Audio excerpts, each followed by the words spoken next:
Hello friends, कैसे हैं आप लोग। सीरियल स्टार्ट करने से पहले आप लोगों से रिक्वेस्ट है, अगर आपने मेरे चैनल को सब्सक्राइब नहीं किया तो बेल आइकन दबा के सब्सक्राइब करें। अगर आपने बिग माउस के पिछले एपिसोड नहीं देखे हैं तो लिंक डिस्क्रिप्शन बॉक्स में जाके वीडियो देख लें। जैसे कि पिछले एपिसोड में हमने देखा था कैफे में ब्लास्ट होता है और बिग माउस की मौत हो जाती, वहीं दूसरी तरफ में एल्डर दिखाया जाता है जो न्यूज में देख रहा होता है। बिग माउस की एक दुर्घटना में मौत हो गई। तभी मेयर आकर कहता है कि चंगो नहीं मरा है, तो एल्डर उसे कहता है मुझे उसे मारना भी नहीं है। जब उसका क्लाइंट मर चुका है तो हमारे खिलाफ क्यों केस करेगा। तभी मेयर कहता है कि चंगो बिग माउस से भी ज्यादा खतरनाक है। बाहर निकलते ही मेयर को जियून मिलता और वो उससे कहता है मुझे पता है तुमने ही बिग माउस को मरवाया है। तो मेयर कहता है मैं अपने हाथ गंदे नहीं करता हूँ। अगले सीन में हम देखते हैं मेयर का सेक्रेटरी एक आदमी के पास जाता है जिसने बिग माउस को मारा होता है। वो उसे चंगो की सुपारी देता और कहता है जो काम तुमने शुरू किया है अब तुम्हें ही खत्म करना है। वो आदमी काफी नशे में होता है, लेकिन मेयर का सेक्रेटरी उसे चंगो की फोटो दे देता है। फिर दूसरी तरफ में चंगो दिखाया जाता है जहाँ पर वो बिग माउस की लाश के पास बैठा सोच रहा होता है। जब वो उससे आखिरी बार मिला था तो बिग माउस ने उससे कहा था कि मुझे सबसे ज्यादा तुम पर भरोसा है। तो चंगो उससे कहता है तुम्हें मेरे ऊपर भरोसा नहीं है, तुम्हें सिर्फ अपना काम निकलवाना है। तो बिग माउस उससे कहता है मैं इतने दिनों से काम कर रहा हूँ लेकिन मैंने भरोसा किया है तो वो तुम अकेले हो। फिर बिग माउस उससे कहता है अगर तुम इस काम में हार जाना तो हिम्मत नहीं हारना, दोबारा से लड़ाई करना और इस काम को अंजाम देना। फिर चंगो बिग माउस के रेस्टोरेंट में जाता है जहाँ पर उस पे वही आदमी आकर हमला करने लगता है। तो चंगो अपने आप को बचाने लगता है। तभी वहाँ पर जेरी आ जाता है। जेरी को देखकर चंगो काफी हैरान होता है। फिर जेरी कहता है तुम यहाँ पर क्या कर रहे हो। तो वो कहता है मुझे तुम्हारी जान बचाने के लिए कहा गया है, इसीलिए मैं तुम्हारी जान बचाने के लिए आया हूँ। जिन लोगों ने बिग माउस को मरवाया वो तुम्हें भी मरवाना चाहते हैं। चंगो काफी घबरा कर अपनी वाइफ को फोन करने लगता है, लेकिन जेरी उससे कहता है तुम परेशान नहीं हो, हमने उनको सेफ जगह शिफ्ट कर दिया है।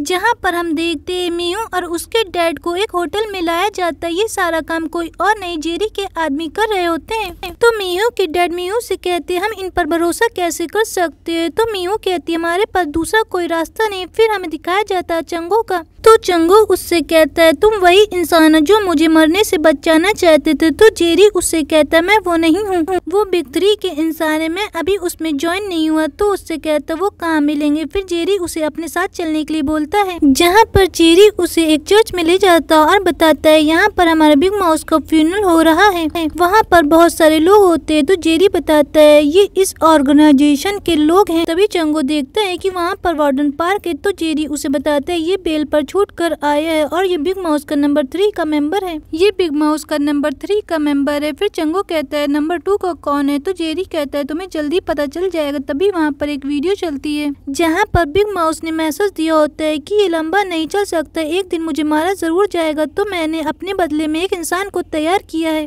जिस इंसान को मैंने चुना है मैंने उसकी काबिलियत को देखा है। और यहाँ पर वो चंगो का नाम लेता है। ये सुनते ही वार्डन पार्क कहता है ये किसने वीडियो रिकॉर्ड करी, ये बेकार वीडियो और मैं इसे नहीं मानता हूँ। वो कहता है मैं चंगो की अब एक भी बात नहीं मानने वाला हूँ और ये वीडियो किसने रिकॉर्ड करी। तभी हम देखते वहाँ पर चंगो का दोस्त आता है। अपने दोस्त को वहाँ देखकर चंगो काफी शॉक्ड होता है। तभी जेरी बताता है कि बिग 3 में नंबर 2 पोजीशन इसकी ही है। यहाँ पर अलग ही ट्विस्ट आ रहे होते हैं। चंगो का दोस्त आकर कहने लगता है जब बिग माउस ने इसे चुना है तो तुम्हें सब लोग को इसकी बात माननी जरूरी है। चंगो अपने दोस्त को देखकर काफी हैरान होता है। फिर उसका दोस्त आकर कहता है कि मैं बिग माउस के लिए काम करता हूँ।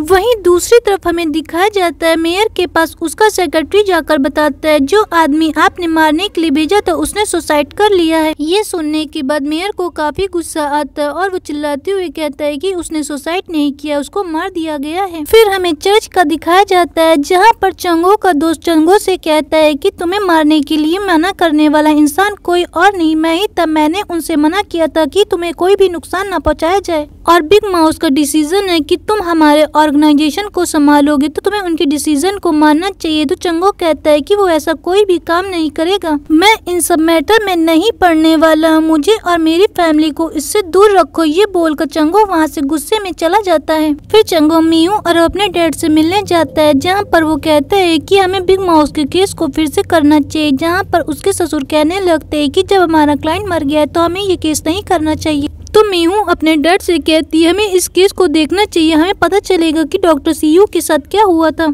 अगले सीन में हम देखते हैं चंगो अपने दोस्त के पास जाकर कहता है कि मैं तुम्हारे ऑर्गेनाइजेशन में काम करूंगा, मैं इसे लीड करने के लिए तैयार हूँ। लेकिन उनकी बेटी को क्या हुआ था तो बताने लगता है कि उनकी बेटी का नाम सूजन था और वो NI फोरम में काम करती थी। उनकी बेटी गायब हो गई थी। फिर 3 साल बाद उसका कंकाल मिला जहाँ पर उसके पास डॉक्टर सीयू के कुछ डॉक्यूमेंट्स भी मिले थे। जब हम लोगों को ये बात पता चली तो हमने डॉक्टर सीयू का पता लगाया, लेकिन तब तक उसकी मौत हो चुकी थी। हमने उसी अकाउंटेंट को बहुत सारे पैसे दिए और डॉक्टर सीयू के डॉक्यूमेंट्स के बारे में पता लगाने के लिए बोला, लेकिन तब तक डॉक्टर सीयू की मौत हो चुकी थी और वो अकाउंटेंट तुम लोगों को उस दिन जेल में सारी बात बताने वाला था, इसीलिए मैंने उसको मरवा दिया। तो चंगो कहता है वो सारे पैसे कहाँ हैं? तो उसका दोस्त कहने लगता है जब तुम मेंटल हॉस्पिटल में थे तो उस जगह से किसी ने सारे पैसे निकाल लिए थे। मैं उन पैसों की चिंता नहीं, लेकिन हमें डॉक्यूमेंट्स के बारे में जानना और सारा पता लगाना है कि वो कैसे काम करता है। फिर पार चंगो उससे कहता है कि मैं तुम्हारे ऑर्गेनाइजेशन को लीड करने के लिए तैयार हूँ, लेकिन मुझे पूरी बात जाननी है। फिर सभी लोगों को NR फॉर्म के बारे में जानकारी दी जाती है जहाँ पर सारे VIP होते हैं। NR फॉर्म में जितने भी लोग काम करते हैं उसमें मेयर और VIP फैमिली और उसकी वाइफ भी होती है। वो लोग बताते हैं NR फॉर्म का लीडर जो है वो एल्डर है और वो जो कंपनियों के अंडर काम करवाता है उसमें कुछ गलत होता है।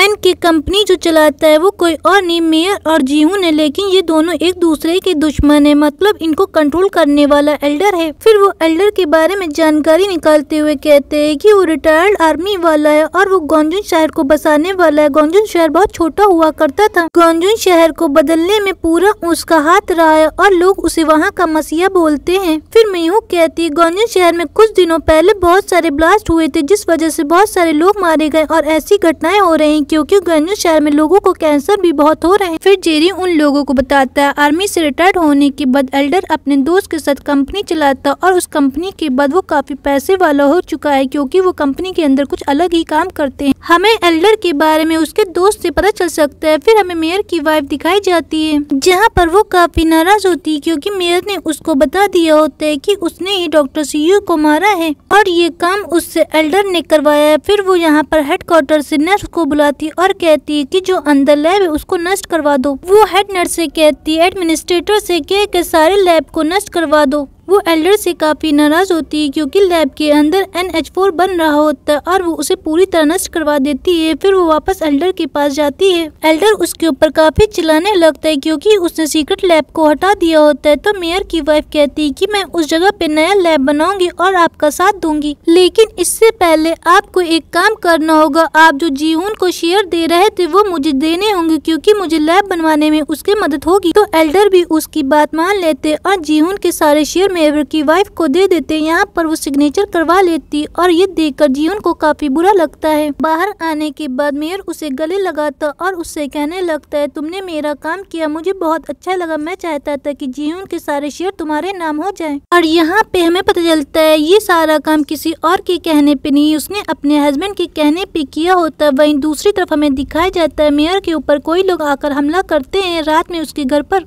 फिर अगले सीन में हम देखते हैं यंगचुल चंगो से मिलने अपने आदमियों के साथ आता है जहाँ पर चंगो उससे कहता है कि मैंने अपना वादा पूरा किया है। वो उससे कहता है मैंने अपना वादा पूरा किया, मैंने तुमसे कहा था तुम बाहर निकलोगे तो मैं तुम्हें अच्छी फैसिलिटीज दूंगा। यहाँ पर वो उसे एक होटल देता और कहता है तुम यहाँ पर काम कर सकते हो। जहाँ पर हम देखते हैं यंगचुल तो काफी स्मार्ट बन के आया होता है। तभी जेरी आकर उसे बताने लगता है कि मेयर पे किसी ने हमला किया है। फिर हम देखते हैं चंगो का दोस्त वार्डन पार्क के पास जाता और उससे कहता है तुमने बिना पूछे ऐसा कैसे कदम उठाया, मुझे पता है तुमने ही मेयर पर हमला करवाया है। तो वार्डन पार्क उससे कहता है मैंने तुमसे कहा था मैं चंगो की बात नहीं मानने वाला। तो चंगो का दोस्त उसकी काफी पिटाई करता और उसे काफी टॉर्चर भी करता है। फिर वो वार्डन पार्क को चंगो के पास लेकर जाते जहाँ पर चंगो उससे कहते है तुम मेयर को आसान सी मौत मारना चाहते, लेकिन मैं उसको ऐसी मौत दूंगा कि वो तड़पता रहेगा। मैं दुनिया के सामने उसकी सारी सच्चाई को लेकर आऊंगा। जहाँ पर हम देखते वार्डन पार्क भी कुछ नहीं बोल पाता और वो चुपचाप उसकी बातें सुनता रहता है। वहीं दूसरी तरफ हम देखते मीहू एल्डर के बारे में सारे आर्टिकल पढ़ रही होती, तभी वहाँ पर उसे वही उसके दोस्त के बारे में पता चलता है जिसके बारे में पता चलता है कि उसकी गाड़ी में ब्लास्ट हुआ था, जिस वजह से अभी वो हॉस्पिटल में एडमिट है। फिर जेरी कहता है उसके हॉस्पिटल की बिल कोई और नहीं, मेयर जमा कर रहा है। फिर मियो हॉस्पिटल में मिलने उस आदमी से मिलने जाती, जहाँ पर हमें पता चलता है कि मेयर के दादाजी जिंदा हैं, लेकिन उनके साथ कार ब्लास्ट वाली घटना की वजह से उनकी मेंटल कंडीशन सही नहीं रह रही है और उनके पास एक फोटो होती है जो वो दिन भर लेकर रोते रहते हैं। मियो जब वो फोटो को देखती है तो उसमें 2 बच्चे होते हैं। फिर तभी हॉस्पिटल में मियो के फादर आते हैं, जहाँ पर वो आकर बताते हैं कि हॉस्पिटल के बिल सच में मेयर ही जमा कर रहा और मेयर के माँ बाप नहीं रहे, सिर्फ उसके दादाजी बचे हैं। अपने डैड की बातें सुनने के बाद मियो को मेयर की बात याद आने लगती है कि उसके फादर जो होते हैं वो गलत फैक्ट्री चला रहे होते, जिस वजह से उनको पकड़ा जाता है। वहीं दूसरी तरफ हम देखते हैं जीहून के सारे आदमी उससे काफी गुस्सा होते हैं, क्योंकि एल्डर ने अपने सारे शेयर मेयर की वाइफ को दे दिए होते। तभी जीहून के पास चंगो का फोन आता और वो कहता है कि मैं तुम्हें बुलाना चाहता हूँ, मेरी एक प्रेस मीटिंग है। फिर हमें चंगो की मीटिंग का दिखाया जाता है, जहाँ पर वो अनाउंसमेंट करता है कि वो मेयर के इलेक्शन में खड़ा होना चाहते हैं, क्योंकि मेयर एक बुरा इंसान है,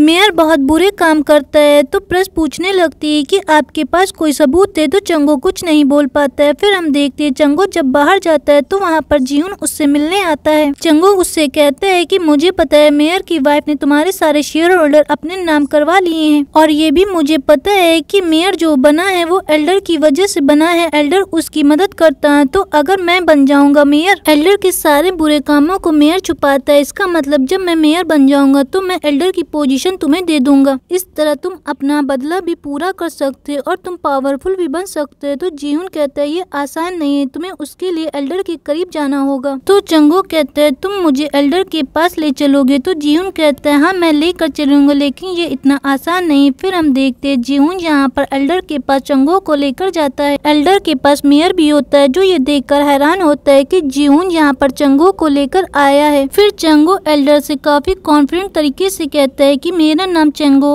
और मैं मेंबर का इलेक्शन लड़ रहा हूँ। और ये एपिसोड यहीं पे खत्म हो जाता है। अगर आपको हमारी वीडियो पसंद आई तो लाइक करें, शेयर करें, सब्सक्राइब करें।